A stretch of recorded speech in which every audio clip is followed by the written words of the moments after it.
ஆண்டவர் இயேசு கிறிஸ்து திருநாமத்தினாலே வாழ்த்துகின்றேன்.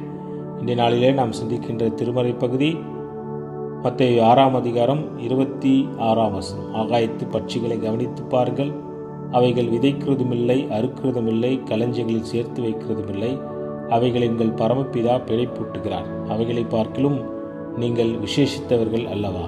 அவைகளை பார்க்கிலும் நீங்கள் விசேஷித்தவர்கள் அல்லவா? அன்புக்குரியவர்களே, கடவுள் இந்த உலகத்தை உண்டாகுக என்ற ஒரே வார்த்தையினால் ஒளி, காற்று, மரம், செடி, மிருகங்கள், பறவைகள் அனைத்தையும் உருவாக்கினார். கடவுள் படைத்த அனைத்தும் நன்றாக இருந்தது. மனிதனை தன் சாயலாக உருவாக்கினார். மனிதன் உயிர் மூச்சை பெற்றுக்கொண்டான். அதே போல விலா எலும்பை எடுத்து ஒரு பெண்ணை கடவுள் உருவாக்கினார்.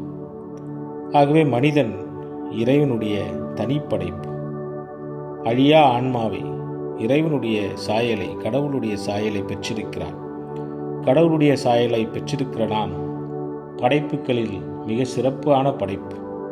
இந்த மிக சிறப்பான படைப்பாக இருக்கிற நாம் கடவுள் கொடுத்த உயிரை பெரிய கொடையாக கொண்டு இந்த உயிரை, ஆன்மாவை நாம் காக்க வேண்டும்.